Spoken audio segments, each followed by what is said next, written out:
আসলাম। একমাত্র ছেলের বিয়ে দিলি, কই কাউকে কিছু খাওয়ালি না তো? হঠাৎ করেই হয়ে গেল।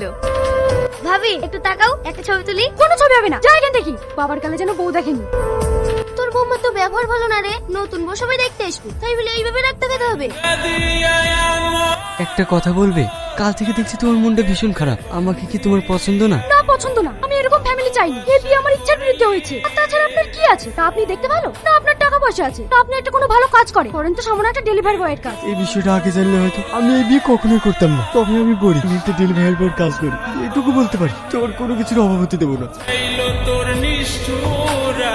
কখন তুমি হঠাৎ আমাদের বাড়িতে? না মানে ও আমার বন্ধু, ওর এদিকে একটু কাজ ছিল তো, তাই এখানে এসেছে। দেখো বৌমা, তুমি নতুন বউ, এই সময় বাড়িতেও কেউ নেই, তার মধ্যে তুমি একটা বড় বউয়ের সাথে কথা বলছো। এইসব পাড়ার মানুষ দেখলে কি ভাববে বলো তো? কে কি ভাবলো তা দেখে আমার লাভ নেই। ও আমার বন্ধু, তাই এই বাড়িতে আসবে।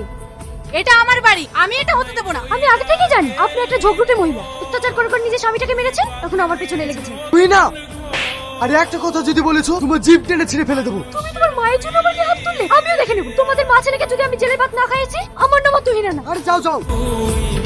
আমি তুহিনার স্বামী। তুহিনার সঙ্গে তোমার কিসের সম্পর্ক? ও আমার বন্ধু। বন্ধু না অন্য কিছু? কেন? আজ শুধুমাত্র তোমার জন্য আমার সংসারে অশান্তি। তোমাকে ভালো ভালো বলে দিচ্ছি, তোমাকে যেন আমার বোর বাসার না দেখি, নাহলে কিন্তু আমার চাইতে খারাপ আর কেউ হবে না। কি নিয়ে ঝামেলা করেছিস? ওর অন্য ছেলের সঙ্গে সম্পর্ক আছে, ওই নিয়ে যত অশান্তি। তুই কোনোদিনও পরিবর্তন হবেনি। দেখেন বিয়া, আপনাদেরকে আমার বলা থাকলো, আজকের পর থেকে যদি আপনাদের কোনো কথা না শুনে, আপনারা ওকে শাসন করবে। তাতে মরার ভয় দেখা, যা খুশি তাই করুক। আপনাদেরকে আমি কিচ্ছু বলবো না। দরকার হলে জানবো আমার একটা মেয়ে মারা গেছে। কি ব্যাপার? কদিন থেকে তুমি আমার ফোনও তুলছো না, আমার সঙ্গে দেখাও করছো না। তোমার সাথে আমি কোনো যোগাযোগ রাখতে চাই না। কেন? তোমার স্বামী আমাকে প্রাণে মারা হুমকি দিয়েছে। তুমি ওখানেই ভালো থেকো। এটা হতে পারে, আমি শুধু তোমার, আমি ওর ভাত খাবো না। তুমি ওকে নিয়ে ভয় পাচ্ছ তো, তোমাকে আর ওকে নিয়ে ভয় পেতে হবে। আমি সেই ব্যবস্থা করছি, কিন্তু তুমি শুধু আমার, শুধুই আমার। ঘুমা, আজ তোকে সারা জীবনের জন্য ঘুম পাড়িয়ে দেবো। আমার কি সর্বনাশ হলো গো।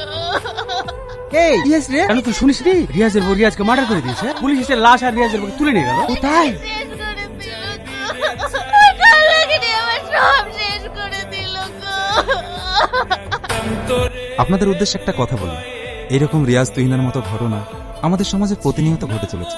তাই আপনারা কোনো মিথ্যা প্রলোভনে না পড়ে, কোনো খারাপ অবৈধ সম্পর্কের সঙ্গে যুক্ত না হয়ে নিজের ফ্যামিলির মানুষটাকে আপন করে নিন এবং সুখে সংসার করুন। নইলে একদিন আপনাদের সব হারাতে হবে। তাই ভালো থাকুন, সুস্থ থাকুন। ধন্যবাদ।